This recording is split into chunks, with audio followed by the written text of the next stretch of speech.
Olá, boa noite, queridos. A graça e a paz do Senhor sejam com todos.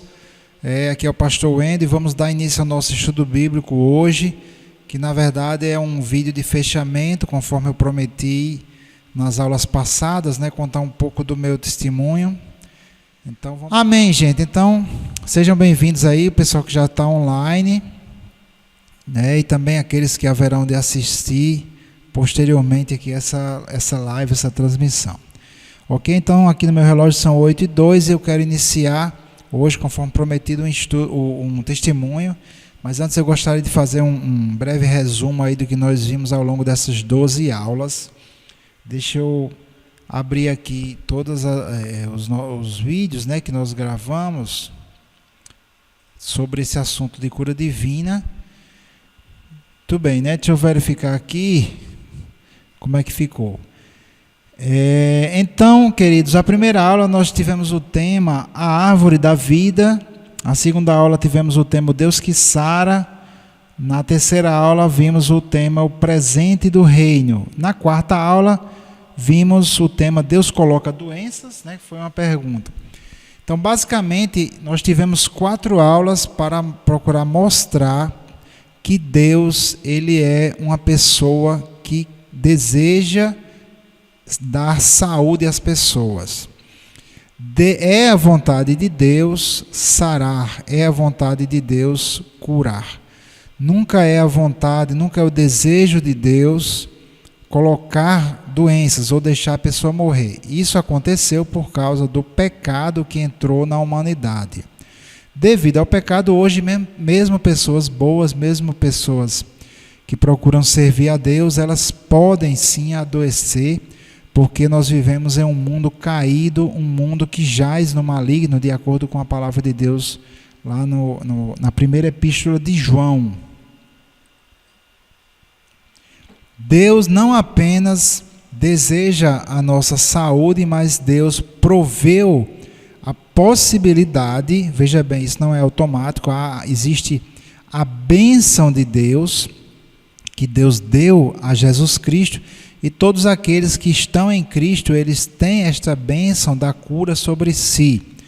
A palavra do Senhor diz que todas as promessas de Deus são sim em Cristo. Então, Cristo Jesus, o fato de nós estarmos em Cristo, espiritualmente ligados a Ele, significa que a bênção que Deus deu a Jesus, ela também é nossa. Esta bênção ela está nas regiões celestiais, ela está em Cristo. Então agora, por causa disso, nós podemos tomar posse da cura. No entanto, assim como foi com o povo de Israel, assim também é conosco em certo sentido. O povo de Israel, Deus disse assim para eles: eu vos dou esta terra. Contudo, o povo de Israel teve de entrar na terra, teve de lutar, tiveram que expulsar as nações, tiveram que destruir mesmo as nações. Houveram muitos momentos onde eles falharam e os inimigos deles conseguiram atingi-los, que foi o caso ali de Jericó, quando foi tomado ali algo da cidade que Deus havia dito que era para destruir tudo, e ali aquele membro lá do povo de Israel, escondido, foi lá e pegou aquelas peças lá, uma peça de prata, um material, se eu não me engano foi a cã. Eu não me lembro agora, fugiu a mente, mas eu falei sobre isso, eu acho. Enfim, então nós precisamos tomar posse daquilo que já é nosso. Existem formas da gente tomar posse da cura. Não é uma coisa automática assim que você, me converti a Jesus, então automaticamente vem a cura. Você adoece, automaticamente vem a cura. Não, é algo que você tem que conquistar, ou como é que a gente poderia dizer? Você tem que tomar posse. Eu acho que o melhor termo é esse mesmo, como quem toma posse de uma herança. Inclusive essa palavra, herdar, tomar posse, é um termo bíblico. O livro de Hebreus fala muito sobre isso, em herdar a promessa. O que é herdar uma promessa? É você tomar posse dela, Você se apropriar dessa promessa. Às vezes dá um certo trabalho, eu inclusive quero compartilhar um pouco sobre isso. Falamos sobre a consciência na aula número 5, onde eu mostrei que a nossa consciência, ela pode, se ela não foi, vamos dizer assim, treinada, se ela não foi ministrada, ela poderá ser um ponto onde o inimigo vai conseguir nos atingir, porque a nossa consciência, ela nos acusa, o nosso coração nos acusa, como diz lá em 1 João, e aí se você é acusado pela sua própria consciência, você não consegue avançar na fé, porque você traz condenação sobre si. Eu estou só resumindo aqui, com a questão da consciência, principalmente, temos na aula 6, o que eu coloquei aí como não deis lugar ao diabo. Então o diabo ataca os filhos de Deus, e se ele encontrar brecha, ele poderá sim aprisionar um cristão na doença. Nós vimos que as doenças, elas estavam muito vinculadas a espíritos malignos de enfermidade. Muitas vezes Jesus, ele tinha que repreender o espírito de enfermidade, e quando ele repreendia o espírito, a doença saía, mostrando que doenças estão mais vinculadas a demônios do que muitas vezes a gente pensa. Contudo, eu ensinei que não é necessário você ficar repreendendo espíritos sempre que for orar por cura. Isso aí depende de uma direção do Espírito Santo. O Espírito Santo, se ele demonstrar, ele revelar para você que há um demônio envolvido, você deve repreender esse demônio. Cristo nos entregou, ele nos deu duas coisas. Ele nos deu poder e autoridade. O poder de Deus nos foi dado através do Espírito Santo. O Espírito Santo é o poder de Deus. O Espírito Santo é quem opera, né? É o Deus, né? A pessoa divina que executa a vontade do Pai. Este Espírito Santo que está dentro de Cristo, caminhando dentro de Cristo, operando em Cristo, executando a vontade do Pai em Cristo, né? Expulsando os demônios, curando os enfermos. Este mesmo Espírito foi dado a nós, ele habita dentro de nós, porque nós somos hoje o corpo de Cristo, a igreja. Deus opera, Cristo, né, opera através do seu povo, da sua igreja. Então você que precisa repreender as doenças usando a autoridade de Jesus, né, através do nome de Jesus. Eu falei tudo isso. Se você perdeu uma dessas aulas, é importante assisti-las. Eu falei também na aula 9 sobre a imposição de mãos, que é a forma padrão de se ministrar cura. Deus nos usa, irmãos, como o seu corpo. Então, nós, quando impomos as mãos, ocorre a transmissão. Nós vimos isso nessa aula. Eu estou aqui apenas fazendo um resumo para fazer esse fechamento. A imposição de mãos, ela é a forma padrão usada, né, determinada pela palavra de Deus para a gente ministrar cura, juntamente com outras coisas também que eu não vou entrar aqui porque não é o assunto, ok? E aí nós vimos na parte, no vídeo número 10, sobre também os cuidados que nós precisamos ter com a nossa saúde. Nós vimos isso, questão de higiene pessoal, alimentação, tudo isso também nós precisamos fazer, parte de cuidados mesmo com exercício físico. Hoje em dia nós vivemos uma vida muito sedentária, sem nos exercitar, e é importante e necessário para o nosso corpo o exercício físico. E aí eu falei aquela passagem lá de Timóteo, né, explicando que a Bíblia não está de forma alguma proibindo o exercício físico, nem dizendo que ele não serve para nada, ok? E já vimos isso aí. E no último vídeo, no vídeo da semana passada, eu procurei tratar 3 passagens do Novo Testamento que são usadas pelas pessoas incrédulas. Incrédulo que eu digo aqueles que são cristãos, mas são incrédulos no que diz respeito à cura divina. Então, foi o espinho na carne de Paulo, as frequentes enfermidades de Timóteo e a doença de Epafrodito, que quase levou ele à morte. Nós tratamos essas 3 passagens bíblicas para eliminar o máximo possível dúvidas, porque a Bíblia diz que aquele que duvida está condenado. Nós precisamos tomar posse da cura com base na fé. Fé é convicção, fé é certeza, e nós não podemos duvidar. eu lembrei aqui daquela passagem onde Jesus chama Pedro para que ele venha caminhar sobre as águas, e Jesus diz: vem, Pedro. E Pedro realmente caminha sobre as águas, mas em um determinado momento ele teve medo, e por causa do medo ele entrou a dúvida no coração de Pedro, e Pedro afundou e gritou para Jesus. Jesus tomou a mão de Pedro e disse: por que duvidaste? Então é importante entender que o poder de Deus ele só opera quando nós estamos andando em fé. E a fé bíblica, meus queridos, é uma fé que precisa ser traduzida em ação. É uma fé que é manifestada em ações, em obras. Por isso que no livro de Tiago, o apóstolo Tiago diz que a fé sem obras é morta e ela não pode nos salvar, incluindo aí a palavra salvar, que quer dizer cura, né? A palavra salvação inclui a cura e tudo mais que Jesus pagou para nós. Ok, mas então cura não é algo automático, mas é algo que Deus promete, conforme eu já falei, certo? Às vezes leva tempo. Eu estou aqui hoje, inclusive, para contar um pouco do que aconteceu comigo. Eu vou tentar deixar as coisas bem organizadas cronologicamente para poder ficar de fácil entendimento. Várias pessoas, desde que eu me converti a Jesus, mas inclusive pastores, mais de um, várias pessoas mesmo chegavam para mim e diziam que eu ia ser pastor um dia.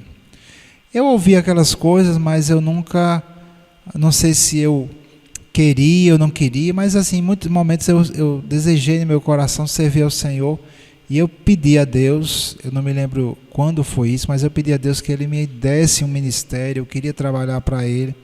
E enfim, no ano 2004, nós fomos consagrados a missionários e ficamos, eu e Oriana, ajudando em igrejas. A gente ia para uma igreja e ministrava com esse ministério hoje que nós temos aí, que é o itinerante, né? A gente não ficava fixo na igreja. A gente ia para uma igreja, ministrava e ajudava assim em várias igrejas. Mas depois de um certo tempo a gente percebeu que nós não tínhamos muita maturidade, não tínhamos equipe, e aí a gente ficou servindo ao Senhor em uma igreja fixa, que foi a igreja Comunidade do Corpo de Cristo. Depois de um certo tempo, eu fui convidado a participar, a ajudar como missionário mesmo em uma igreja lá na zona norte de Natal, chamada Igreja do Evangelho Pleno Pentecostal, da pastora Geisa Moura. E nós estávamos ali ajudando, e a pastora Geisa, ela intencionava me colocar como seu pastor, co-pastor, né, para ficar ajudando. E nós estávamos em um evento no ano 2008, um congresso dos Gideões da Oração. E a pastora me pegou pelo braço e me levou para sentar perto dela, num lugar que era reservado para pastores. E eu até disse: pastora, eu não sou pastor, o que é que eu estou fazendo aqui? E aí ela me disse naquele dia que ela realmente queria que eu fosse o co-pastor dela. Só que nem eu queria isso, nem a minha esposa, né, Oriana, nós não queríamos ser pastores. E assim, eu coloquei aquilo na prateleira, e naquela mesma noite eu tive uma visão do Senhor Jesus. No momento lá no final do culto, as pessoas estavam orando, impondo as mãos sobre outras pessoas lá, e eu tive uma visão do Senhor Jesus me chamando, e eu sentia que aquilo era um chamado para o ministério mesmo. E, né, enfim, a visão passou, e posteriormente nós estávamos um pouco assim, não estávamos muito animados para nos dedicar à obra ali naquela igreja. Eu deixei ali, a igreja ficava, não queria muito compromisso, né, naquele momento, não queria realmente essa questão de ser pastor, né, nem eu, nem muito menos a Oriana. Então, inclusive sobre essa visão, não falei nada para ela, porque eu sabia que ela poderia não receber bem, né. E no ano 2000, isso foi no ano 2008, no ano 2009 eu comecei a me dedicar muito ao meu trabalho, comecei a viajar muito aqui pelo interior do estado. Foi um tempo bom. O Senhor nos abençoou financeiramente, né? E nós assim deixamos um pouco na prateleira o chamado de Deus para a obra do ministério. E daí entramos no ano 2010, foi quando começaram os primeiros sintomas. Eu comecei a adoecer muito no ano 2010, tive uma doença, na verdade foram várias doenças, mas uma em especial, onde eu tossia direto e nenhum médico conseguia detectar que doença era aquela. Depois de vários meses, sofrendo muito, indo para pronto-socorro, várias vezes, inclusive sem conseguir respirar direito.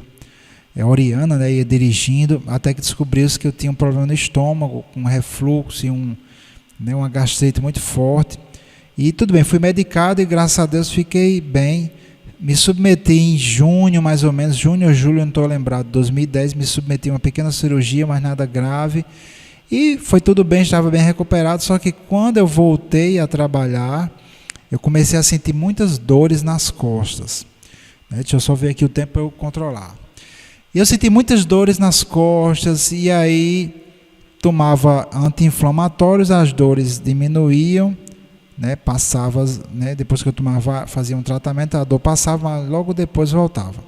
Isso começou a ficar muito grave, e aí foi entrando já do meio para o fim de 2010, eu comecei a minha peregrinação em médicos ortopedistas, certo? Eu separei aqui alguns exames, eu perdi alguns, mas eu tenho ainda vários exames. Aqui são radiografias, eu tenho várias aqui dentro, que foi logo mais ou menos agosto de 2010, onde começou o tratamento com os ortopedistas, né? Eu não vou abrir aqui, depois eu posso, na versão editada, até fotografar, mas são vários aqui dentro. Cada saquinho desses tem várias radiografias. E eu, cada vez mais, tinha que tomar anti-inflamatórios e remédios analgésicos cada vez mais fortes. Mas as dores começaram a piorar e sempre foram ficando mais fortes. Meus pés começaram a inchar, isso já foi mais ou menos para setembro de 2010. Então eu fui procurar um médico de coluna. Eu não sei se é esse aqui, mas eu fiz uma ressonância magnética da minha coluna. Não sei se dá para ver aí. Foram várias ressonâncias. Eu tenho aqui os laudos. Então fui para um especialista em coluna, que era muito bom, um professor de medicina de Mossoró. Para quem não é daqui do Rio Grande do Norte, Mossoró é a segunda maior cidade aqui do estado, era um ótimo médico. E ele me diagnosticou com artrose nessa região aqui da cervical, mas disse que não justificava o que eu estava sentindo e que teria que fazer uma cirurgia na cervical para colocar uns discos, que eu não entendi bem. Bem, o fato é que nesse período aí, já para setembro de 2010, eu já não estava mais conseguindo ir trabalhar. Comecei a tirar licenças médicas e esse médico que passou essa ressonância aí, me passou vários remédios e acupuntura também. Então eu comecei a fazer acupuntura para tentar aliviar as dores e as inflamações, mas nada aliviava. Eu lembro quando eu fui para a médica do meu trabalho, né, no Tribunal de Justiça, isso já para outubro mais ou menos, quando ela viu os sintomas, ela viu tudo que eu estava passando, nessa época o meu joelho já estava inchado, os pés estavam inchados, então ela disse que eu fosse com urgência para um reumatologista, porque aquilo ali não era um problema para um ortopedista tratar. E aí minha esposa, Oriana, ela tem, né, um amigo de infância, que é o Dr. Alzenilton Teodósio, que ele é reumatologista, e ela tinha tentado marcar com outros reumatologistas, mas ela sempre não conseguia vaga. E como ele era amigo dela, ele aceitou me receber lá de urgência. Então eu fui lá de urgência, ele passou vários exames, fiz mais ressonâncias magnéticas, está caindo aqui o papel. Isso aqui é tudo, irmãos. É porque são muitos exames, são vários. Eu tenho aqui um catatal de laudos, de exames, enfim, foi muita coisa. Deixa eu botar isso aqui, porque senão. Esse aqui foi outra ressonância. que eu fiz, já passado pelo reumatologista. Deixa eu ver aqui se eu acho. Ele passou também uns exames que foi o que detectou. Deixa eu ver se eu acho. Esses exames aqui, eu não sei se dá para vocês verem. Deixa eu ver, tem um específico que não era feito aqui em Natal. Ele teve de ser feito lá no sul, não me lembro mais onde é, aqui que eu estou sem óculos. Mas, enfim, é esse aqui. Deixa eu mostrar. Mostra aí o termo reagente, né? Deixa eu mostrar aqui para frente. Enfim, e juntamente com as ressonâncias, ele chegou ao diagnóstico de espondiloartropatia soronegativa, que é um diagnóstico geral que engloba 5 doenças. Uma delas é a doença chamada espondilite anquilosante. Então, ele não chegou no diagnóstico na época porque só esses exames não são suficientes para diagnosticar a espondilite. Era necessário outras coisas, que ele só chegou a esse diagnóstico depois. Gente, então, eu fiz outras, né? Aqui foi outra ressonância, eu não me lembro mais nem qual foi, eu fiz... Foi do joelho, foi da região sacroiliaca, foi daqui da cervical, porque essa doença ela ataca os ossos, é uma doença autoimune como a AIDS, e ela ataca o corpo tenta se defender, e existem várias coisas sobre ela, né? Você fica totalmente entrevado, né? Se você não tratar, os seus ossos começam a se soldar. E você sente dores horríveis. Eu cheguei a um ponto que, para mim, ir ao banheiro era um sofrimento horrível. Isso durou semanas. Eu não conseguia dormir direito, assim, foi muito sofrido. Então, quando o reumatologista, né, o doutor Zenilton, ele diagnosticou, ele começou a me dar remédios muito fortes.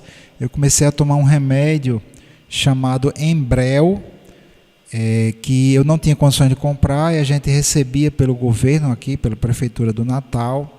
Ele tem todo um protocolo para se conseguir esse remédio, mas graças a Deus eu consegui. E aí, antes de eu começar esse tratamento, o que é que aconteceu, né? Com todo esse sofrimento, muitas dores todos os dias, eu comecei a orar. Muita gente estava orando por mim, pessoas de fora do Brasil estavam orando, minha esposa saiu contactando todo mundo.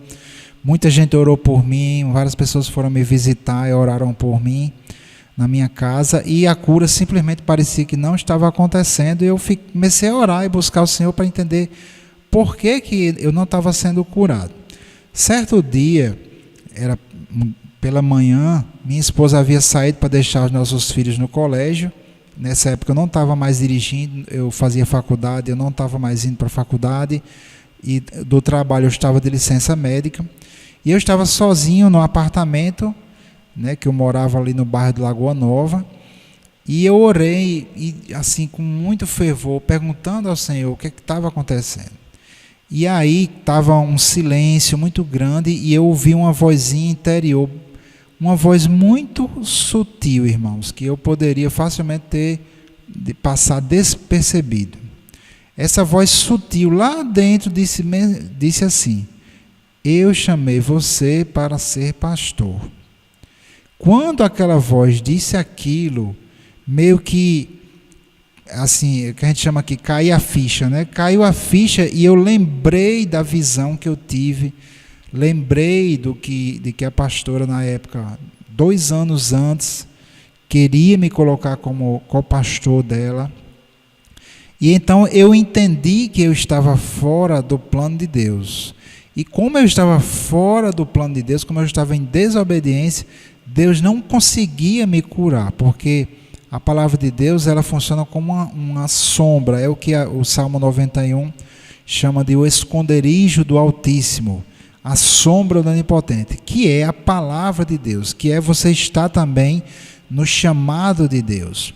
Então, se Deus chama você para fazer alguma coisa, se Ele fala algo com você e você se mantém em obediência, que é a palavra, é como se houvesse uma sombra protegendo você. Quando você não obedece, quando você sai debaixo da palavra, do chamado de Deus, então essa sombra, você sai da sombra. Não é culpa de Deus. É importante entendermos isso, não é culpa de Deus. Ele tenta proteger você com a palavra dele. Se você sai, então não é culpa dele, você vai ficar, pelo menos parcialmente desprotegido. E era o que aconteceu conosco, havia acontecido comigo. Então eu cheguei para a Oriana, conversei com ela, disse a palavra que tinha vindo ao meu coração, e ela, obviamente ela não continuou sem querer ser pastora, e deu um pulo enorme, não queria de jeito nenhum, mas Deus a convenceu, e ela foi, aceitou, e aí nós conversamos com a pastora Geisa na época, e ela quando eu falei para ela por telefone, ela disse assim: eu sempre soube disso, eu sabia que você tinha o chamado, vocês é que não queriam. E aí realmente a gente não queria. Enfim, em janeiro de 2011, 8 de janeiro de 2011, nós fomos consagrados a pastores, e eu já estava nessa época aí fazendo tratamento, para espondilite, os sintomas já tinham retrocedido, mas eu tinha que ficar sempre fazendo esse tratamento. O remédio Embrel que eu falei, só para você ter uma ideia, ele custava R$16 mil. E nós, é claro, não tínhamos condições de comprar esse remédio, mas graças a Deus o Senhor providenciou através da lei da prefeitura. E eu fiquei fazendo tratamento, só que esse remédio começou a me dar uma reação muito estranha e o médico mandou suspender o remédio, trocou por um outro remédio chamado Remicade. Esse Remicade também era caro, custava R$8 mil, era um remédio muito complicado, você tinha que tomar ele num hospital, não era uma coisa que você podia tomar em casa. Então eu ia até o Hospital do Coração e nós passávamos lá, eu e a Oriana, há cerca de 1 hora. Você não podia tomar esse remédio se a sua pressão estivesse um pouco alterada, tinha que descansar lá, esperar. E você tomava ele como quem tomava um soro, você ficava um tempão tomando ele. E eu comecei a fazer esse tratamento, e aí nós já nesse período, foi no primeiro semestre de 2011, nós conversamos com a pastora Geisa. Deus havia nos mostrado que a gente devia iniciar uma igreja em Passagem de Areia, que é um bairro aqui da cidade de Parnamirim, e nós começamos ali a abrir nossa primeira igreja, sem nunca ter aberto igreja, a gente não tem experiência com nada, mas fomos, Deus havia chamado, a gente foi, encaramos mesmo. E aí, o que é que aconteceu? O segundo remédio, o Remicade, ele começou a não fazer mais efeito em mim. Então, cada vez mais os sintomas queriam voltar antes da próxima aplicação do remédio. E aí eu estava, eu acho que mais ou menos em junho de 2011, nós já estávamos pastoreando, nós já estávamos iniciando a igreja, e nós tomamos uma atitude. Eu me levantei em fé e simplesmente eu orei ao Senhor e comecei a louvar ao Senhor e disse: Senhor, eu realmente estava em desobediência, mas agora estou fazendo a tua vontade, e eu me levanto contra essa enfermidade, e impus as mãos, irmão, sobre minha cabeça, repreendi aquela enfermidade, declarei a cura, exerci, enfim, fiz tudo isso que eu ensinei aqui, e simplesmente, pela fé, o Senhor colocou isso no meu coração, eu não tomei mais o remédio, e mais ou menos cerca de 1 semana depois, os sintomas da doença foram retrocedendo e desapareceram. Eu ainda sentia inflamações aqui e ali, mas não precisava mais tomar aquele remédio, que era um remédio pesado, era um remédio que a pessoa podia morrer, é um remédio que você tem que tomar um outro remédio contra o câncer só por causa dos efeitos do remédio que era para a espondilite. Enfim, eu tomei posse da cura, como eu ensinei aqui, e continuei servindo ao Senhor, mas ainda com a saúde estava um tanto debilitada, os sintomas algumas vezes voltaram. Eu tenho aqui mais ressonância, que já foi do ano 2013, nós já estávamos à frente da igreja de Passagem de Areia, e voltavam, de vez em quando voltavam as dores. Aqui foi outro, esse aqui eu acho que não é a ressonância magnética, é a tomografia. Foi uma tomografia da região sacroilíaca. E aí foi exatamente com essas tomografias. Aqui tem outro que eu não sei de quando foi. Pronto, foi também de 2013. Essa aqui eu acho que é só radiografia mesmo. Então foi quando o médico juntou tudo e chegou a esse laudo,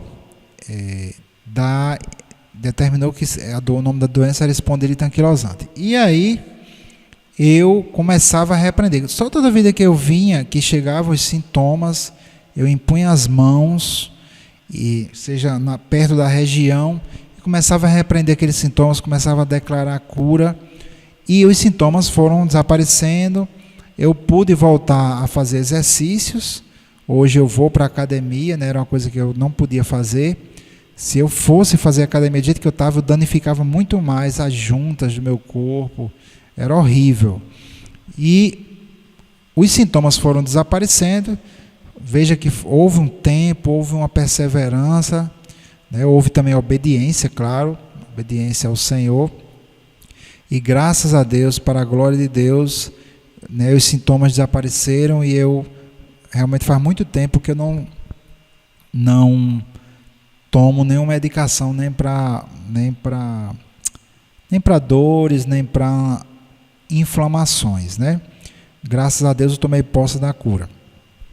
Claro, se eu saísse da vontade de Deus, se eu saísse do chamado de Deus, eu posso dizer igual o apóstolo Paulo disse, né? Ai de mim se eu não evangelizar. Paulo disse isso, porque ele sabia que se ele saísse da proteção do Senhor, tudo de mal poderia acontecer com ele.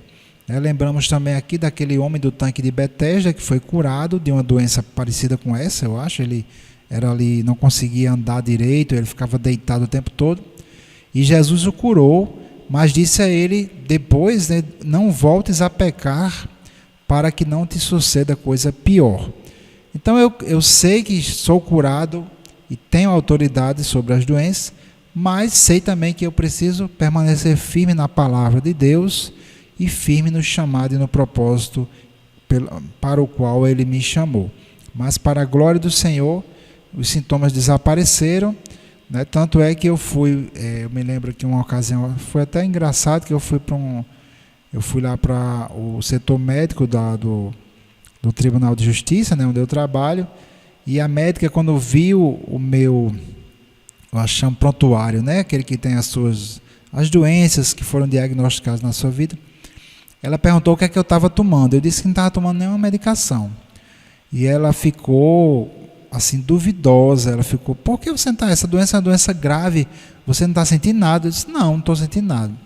Aí ela disse: se você não está preocupado não? Eu disse: não estou preocupado.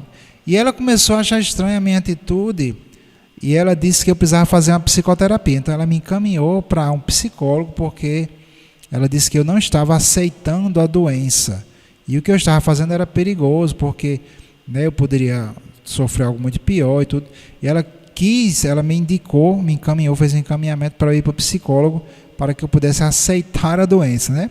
E é exatamente o que eu não faço e é o que eu não vou fazer nunca. Eu jamais vou aceitar uma doença, porque Deus não me deu doença, Deus me deu saúde, né? A palavra de Deus diz em Jeremias 33, versículo 6, eis que farei vir sobre ela saúde e cura. Então eu aceito a saúde, eu não aceito mesmo doença. E graças a Deus, glória a Deus, estou muito bem, estou servindo ao Senhor, faço exercícios, né? De vez em quando eu apareço na academia, que eu também não tenho muito tempo, mas graças a Deus estou bem, né? Agradeço também a muitas pessoas oraram por mim na época, Deus ouviu as orações, mas o problema realmente estava em mim. Eu precisava obedecer ao chamado de Deus e precisava me posicionar em fé para vencer, né, e tomar posse da cura. Meus queridos, então, foi o meu testemunho. Eu contei vários ao longo desse curso de cura, como Deus me curou da fotofobia, como Deus me curou da alergia, como Ele me curou da subluxação da cravícula, enfim, como ele me curou de uma doença que eu não sei o nome, que era umas manchas na pele, né? Então, e várias dessas aí foram sem intervenção médica, onde a medicina não pôde curar, Deus veio e curou. Glória a Deus, né? Por isso nós podemos confiar na palavra de Deus. A palavra de Deus, ela é a verdade, e eu sou um testemunho vivo de que Deus dá saúde, sim, de que Ele é o Deus que sara, e de que se nós perseverarmos, crermos, né, obedecermos ao Senhor, nós temos sim condições plenas de andar em saúde. Claro, vem ataques, vem doenças, vem dores, porque nós estamos vivendo em um mundo caído, mas você tem as armas, você tem autoridade, você tem poder pelo Espírito Santo. Você não precisa ser perfeito para ser curado, mas precisa sim estar debaixo da proteção, estar andando em santidade para não ser atingido pelo inimigo. Amém, queridos? Então, concluo aqui nosso curso de cura. Foram 12 aulas, cada aula com 40 minutos, né? Então, acredito que foi muita coisa boa aí para a gente crescer, aprender e agora pôr em prática, tá bom? Próxima semana estarei iniciando um novo assunto que é tremendo. Um assunto que eu já comecei a pregar, domingo agora passado eu preguei, que é a esperança. Queridos, a palavra de Deus diz em 1 Coríntios capítulo 13, no último versículo, que hoje, agora, permanecem essas três: a fé, a esperança e o amor, sendo que o maior destas virtudes é o amor. Contudo, a fé vem logo em segundo lugar. Aliás, a esperança vem logo em segundo lugar e a fé vem em terceiro lugar, se nós considerarmos que os três estão em ordem de importância. Muitos cristãos conhecem sobre o amor, muitos cristãos conhecem sobre a fé, mas grande maioria dos cristãos não conhecem o poder que há na esperança. E eu quero ministrar sobre a esperança. Próxima terça-feira estaremos iniciando esse estudo e eu creio que vai ser maravilhoso. Ore por isso, participe, né, assista, compartilhe também, para que você possa crescer na esperança. A palavra de Deus, ela diz que Deus é o Deus de toda a esperança. Então Deus nos dá a esperança. A esperança bíblica, ela não é igual à esperança do mundo. No mundo, a esperança é a última que morre, mas ela pode morrer. A esperança bíblica, ela simplesmente não morre. Então é algo firme, é algo certo, é algo que nós podemos confiar. É a esperança dada pela palavra de Deus. Então, amados, até a próxima semana, terça-feira, estaremos aí de volta com um novo assunto. E glória a Deus que nós podemos concluir este assunto, né? Este assunto de cura divina. Que Deus abençoe vocês e que a paz do Senhor Jesus Cristo sejam com a vida de vocês, em nome de Jesus.